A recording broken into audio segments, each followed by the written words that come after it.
As one person said, you know, if you want to walk on water, you have to get out of the boat.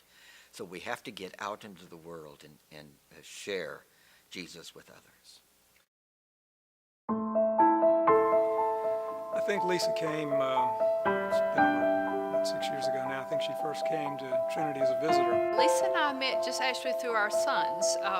They had moved here from Pennsylvania, and our sons were on the same ball team.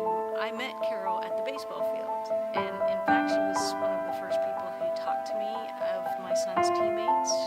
Just Lisa and I would meet to walk often, and there was just a lot of miles together, side by side, and I think she had kind of a theoretical approach to faith.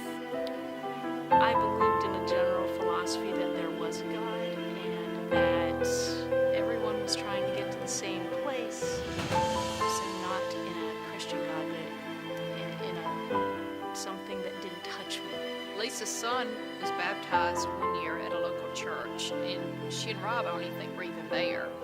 But it was one of Sean's desires, and he said, I just really wish my mom and dad would come to church. And I said, well, why don't you just pray about it? We'll all pray about it.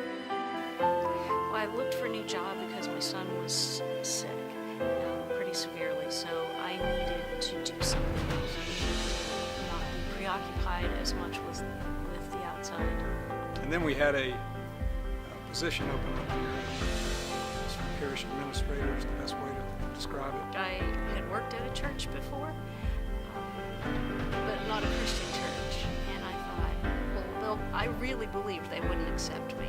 But there was something about her, I don't know exactly how to describe it, but I think maybe it was her personality. I started going to the services and sort of thinking, I'm uncomfortable here. Lisa started participating a lot in some Bible studies, just in reading on her own with a group. I think, and a lot of it was just the shoulder-to-shoulder time, you know, just in conversation in a non-threatening way. You could just see her heart being softened. It just kept growing, and the feeling just continued to. And I started to feel more at home and more comfortable with a Christian walk. It took a long time, you know. I was about ready to club her on the head, but it took a while. But you know, you just have to be patient. There's no substitute for the time. I mean, there came a time when she became a believer. Confirmation is always a special day here. It was a wonderful day because I had a friend who brought me to Christ, involved in that. I think when she realized that through the words the bishop said to all of those who were gathered and throughout that service, that you know, it just became even more real for her. I think it's in 1 Peter 3:15, I hope I'm correct, where it just says to serve Christ alone and to be ready to give response to anyone who asks for the joy you have. What's the reason? But to do so with gentleness and respect.